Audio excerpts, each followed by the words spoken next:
King's Temple Beth Shalom, Rabbi Boxed back with Parashat Shavua, Torah portion of the week. This week we are still in the book of Exodus. We are in Parashat Terumah, Exodus chapter 25, 1 through 27, 19.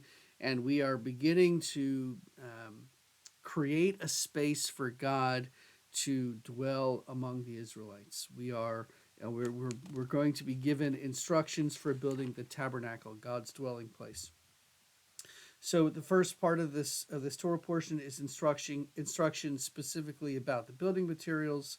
Section 2 is instructions about interior furnishings, the ark and its cover, the table and menorah. Section 3 are instructions about the tabernacle structure, the covering, the frames, the textile partitions.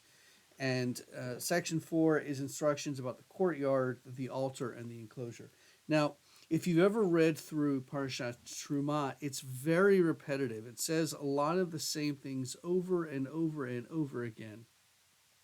And there's this belief in Judaism, or a very strong ideal in Judaism, that says that nothing in the Torah is unnecessary. Everything is there for a reason. So if it's repetitive, if it's repeated over and over again, it brings up the question, why is it repeated? Why did the Israelites need to be told the same thing over and over and over again? And is it so important that all of these minute details, the minutia of the building, is so incredibly important and vital that it gets included, even in the little discussions of the even little nuts and bolts? Every detail is important. So the parsha begins.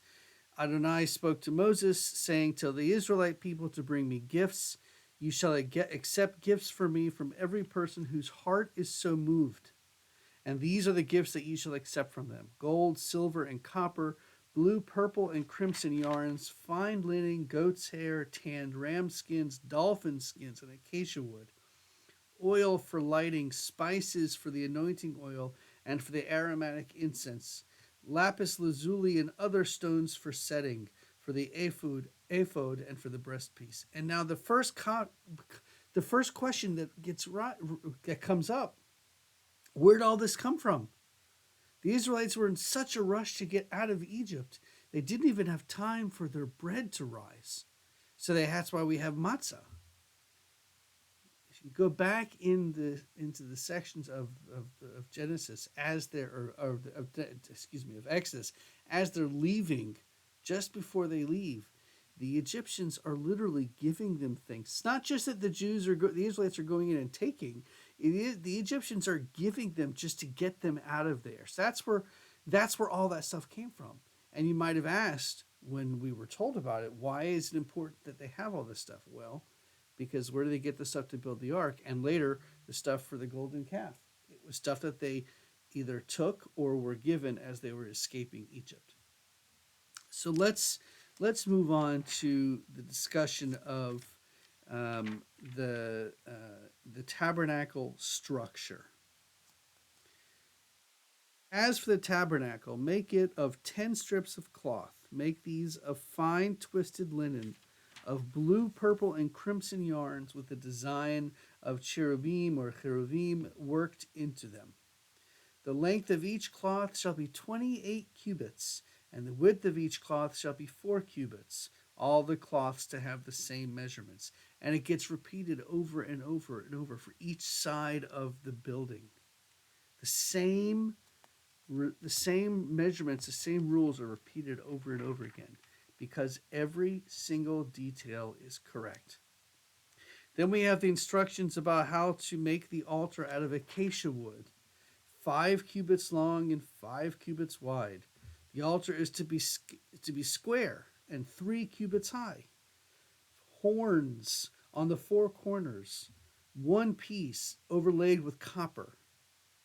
Make the pails for removing the ashes of the sacrifices, as well as its scrapers, its basins, its flesh hooks, and fire pans.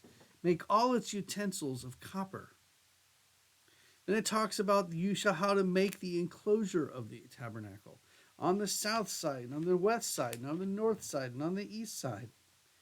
Every single piece is measured out, and every measurement is included multiple times.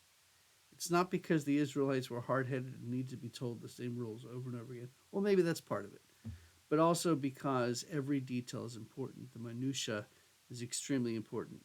Remember, in the Talmud, every opinion, even the minority opinions, are included.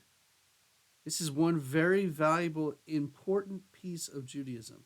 Every idea, every question, every detail is important. See you next time. Shabbat Shalom.